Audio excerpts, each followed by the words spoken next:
Assalamualaikum warahmatullahi wabarakatuh. Baik, kali ini kita akan belajar dengan materi sujud. Sujud ada 3, sujud syukur, sujud sahwi, dan sujud tilawah. Sujud syukur, sujud sahwi, dan sujud tilawah merupakan bentuk sujud khusus yang dilakukan dalam Islam. Ketiga jenis sujud ini memiliki karakteristik, kondisi, dan tata cara masing-masing. Baik, untuk yang pertama kita menuju ke sujud syukur. Sujud syukur adalah sujud yang dilakukan sebagai bentuk rasa syukur kepada Allah Subhanahu wa taala atas nikmat yang telah diberikan. Jadi ketika kita mendapatkan nikmat yang sifatnya tiba-tiba dan itu besar, maka kita disunahkan untuk melakukan sujud syukur. Di antara tujuannya adalah menunjukkan rasa syukur dan ketaatan kita kepada Allah Subhanahu wa taala.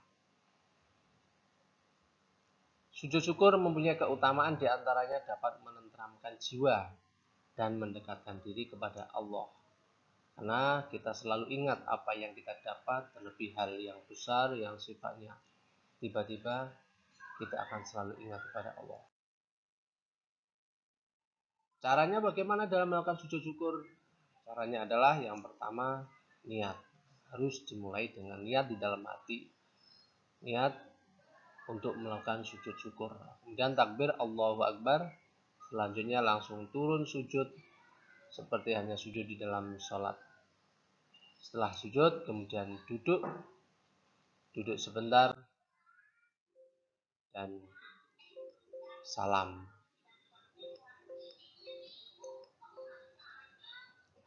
Selanjutnya sujud sahwi. Sujud sahwi adalah sujud yang dilakukan untuk memperbaiki kesalahan dalam sholat. Seperti lupa di dalam jumlah rakaatnya. Saya sudah dapat 2 rakaat atau 3 rakaat ya. Atau ragu-ragu. 2 atau 3, 2, 3. Kalau tadi lupa. Kalau lupa saya ternyata baru dapat 3 sudah tasyahud atau 4 tapi dihitung 3. Atau sujud sahwi itu dilakukan karena lupa tidak melakukan kesunahan ab'ad, tidak melakukan doa kunut, tidak melakukan tasyahud awal. Ini kalau dilakukan hukumnya sunnah muakkad, sangat dianjurkan. Kalau toh tidak ya enggak apa-apa. Kapan ini sujud sahwi dilakukan? Dilakukan ini di akhir sholat atau setelah duduk tasyahud akhir sebelum salam. Tata cara di dalam sujud sahwi, jadi pelaksanaannya modelnya gimana ya? Niat ketika sholat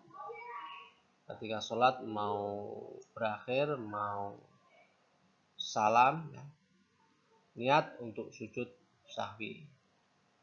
Sujud seperti hanya sholat, Allahu Akbar, dan sujud, kemudian membaca doa sujud sahwi. Kemudian berdiri duduk lagi sebentar, sujud lagi yang kedua, doanya sama, kemudian duduk lagi dan salam. Itu sujud sahwi. Selanjutnya kita menuju sujud yang ketiga, yakni sujud tilawah. Sujud tilawah adalah sujud yang dilakukan saat membaca ayat-ayat tertentu dalam Al-Quran yang mengandung perintah sujud. Jadi banyak sekali dalam Al-Quran ayat-ayat sajadah. Terhadap ayat-ayat sajadah. Ada 14 ayat di dalam Al-Quran yang mengandung perintah sujud. Jadi yang sering kita dengar dengan ayat sajadah. Ketika kita mendengar atau membaca, maka kita disunahkan untuk melakukan sujud tilawah.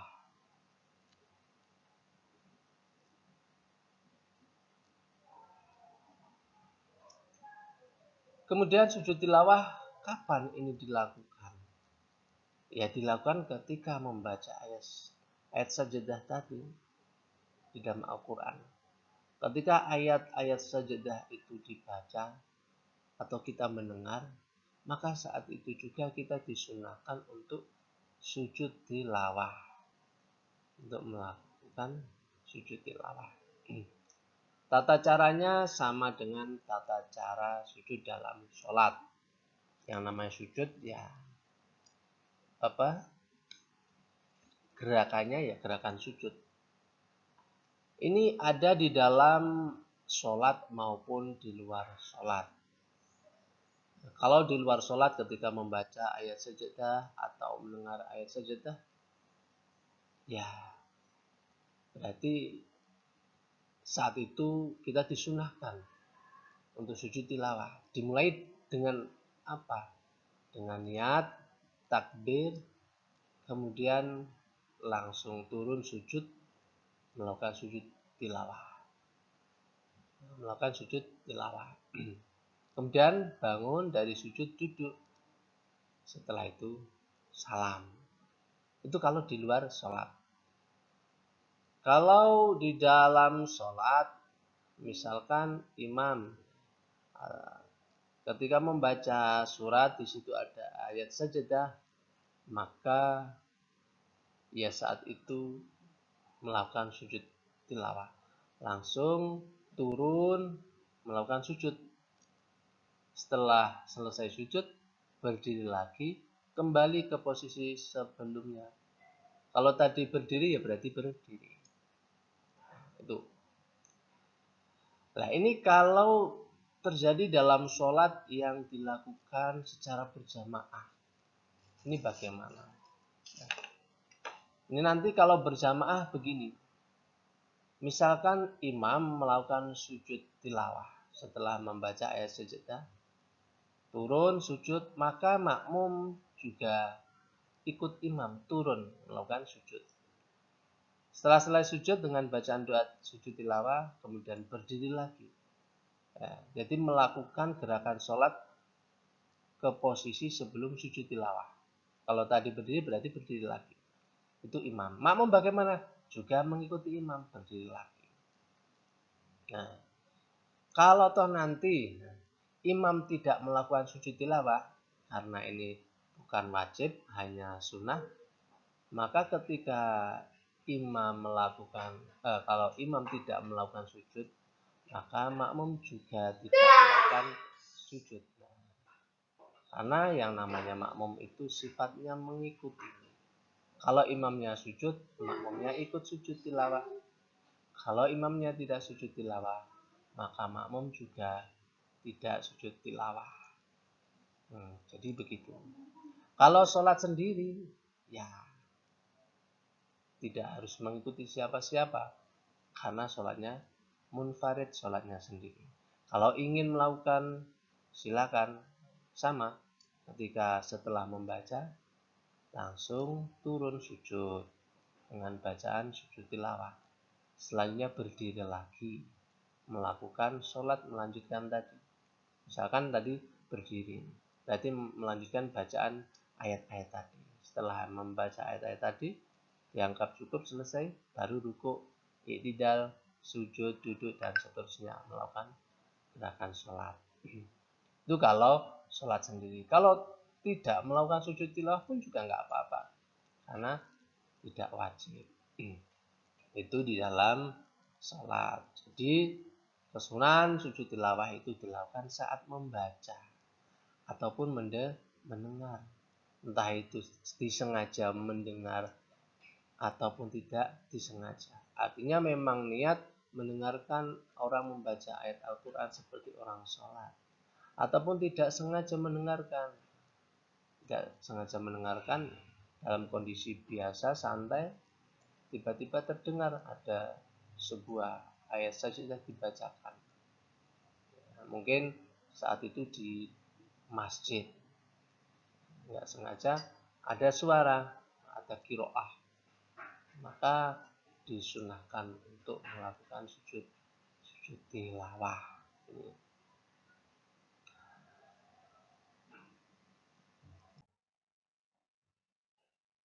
Selanjutnya tata cara kondisi pelaksanaan sujud tilawah. Tadi gambarnya sudah saya sebutkan, saya jelaskan. Dilakukan ketika seorang membaca ayat-ayat sujud, ayat-ayat sajadah dalam Al-Quran dan telah mencapai tempat sujud dalam ayat tersebut. Jadi kalau ada mendengar ayat sajadah dibacakan atau membaca ayat sajadah, maka disunahkan melakukan sujud tilawah. Gimana? Yang pertama niat tadi ya, niat takbir Allahu Akbar, kemudian langsung sujud. Nah, ini misalkan kalau tidak sholat, saya ulangi lagi, kalau tidak sholat niat takbir Allahu Akbar, terus sujud, kemudian membaca bacaan doa sujud tilawah, kemudian duduk salam. Ini kalau di luar sholat. Kalau di dalam sholat seperti tadi, jadi langsung turun Allahu Akbar, turun. Tentu di dalam niat hati ada, ini turun mau sujud memang niatnya sujud tilawah. Turun sujud membaca doa sujud tilawah, kemudian duduk, nah, salam kalau di luar sholat. Kalau dalam sholat ya berarti setelah sujud berdiri lagi.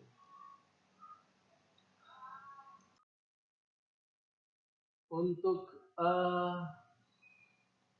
perbedaan dan persamaan lagi yakni di dalam bacaan doanya. Kalau dalam sujud syukur ini bisa dibaca sama halnya dalam sujud tilawah. Yakni sajada wajhiya lilladzi khalaqahu wa sawwarahu wa saqqa sam'ahu wa basarahu bi haulihi wa quwwatihi wa tabarakallahu ahsanul khaliqin. Ini bisa dibaca pada sujud syukur ataupun sujud tilawah. Kalau pada sujud syukur, kalau dalam sujud sahwi, subhana man la yanamu wa la yashu, subhana man la yanamu wa la yashu. Ini untuk doa yang dibaca saat sujud syukur. Hikmah dan manfaat melaksanakan ketiga jenis sujud ini ya. Dalam sujud ini tentu ada hikmah dan manfaatnya, sangat besar tentunya. Cuma di sini diantaranya kita bisa mengambil bahwa hikmah dan manfaat sujud syukur, kita bisa menunjukkan rasa syukur kita dan ketaatan kita kepada Allah. Karena itu merupakan perintah. Kita melaksanakan perintah itu merupakan bentuk ketaatan kita kepada Allah dan Rasulnya tentunya. Selanjutnya, hikmah dan manfaatnya adalah mendekatkan diri kepada Allah. Mendekatkan diri kepada Allah sebagai sarana untuk mendekatkan diri. Ini karena kita mendapatkan nikmat, ayo kita lakukan sujud syukur. Ketika kita lupa terlaku, kita lakukan sujud sahwi. Kalau kita mendengar atau membaca ayat sajadah, kita lakukan sujud tilawah. Nah, ini sebagai sarana, kesempatan kita mendapatkan momen-momen untuk kita melakukan ibadah yang berupa kesunahan sujud. Kemudian hikmah dan manfaatnya adalah menenteramkan jiwa dan hati seorang untuk menghilangkan rasa gelisah. Dengan kita melakukan sujud, kita akan lebih dekat kepada Allah, kita akan teringat kepada Allah Sang Pencipta. Kita ingat Sang Pencipta segala-galanya yang menciptakan apa-apa di dunia dan seisinya, sehingga kita akan hilang rasa gelisah kita. Tidak ada rasa gelisah, rasa takut, karena semua diciptakan oleh Allah. Rezeki terutama Allah yang menentukan, yang sudah memberikan. Tidak perlu kita khawatir, tidak perlu kita takut selama kita menjalankan semua perintahnya. Kemudian penutup pentingnya memahami dan mengamalkan ketiga jenis sujud ini. Penting sekali kita memahami dan mengamalkan. Karena dalam keseharian kita tidak terlepas dari salah satu tiga amalan ini, yaitu sujud syukur, sujud tilawah, sujud sahwi. Tiap hari tentunya kita mendapatkan nikmat. Sujud syukur sebagai wujud rasa syukur atas nikmat Allah Subhanahu wa Ta'ala. Kalau sujud sahwi sebagai upaya memperbaikinya dalam amalan ibadah kita. Sujud tilawah sebagai bentuk penghormatan kepada ayat-ayat suci Al-Quran. Al-Quran sebagai pegangan hidup kita. Kita harus bisa membaca dan mengetahui beberapa faedah-faedah, hikmah-hikmah di dalamnya. Nah, jadi itu tadi beberapa penjelasan terkait dengan amalan sujud, ya, kesunahan sujud, sujud syukur, sujud sahwi, dan sujud tilawah. Baik, itu yang bisa saya sampaikan. Ada kesalahannya saya mohon maaf. Wassalamualaikum warahmatullahi wabarakatuh.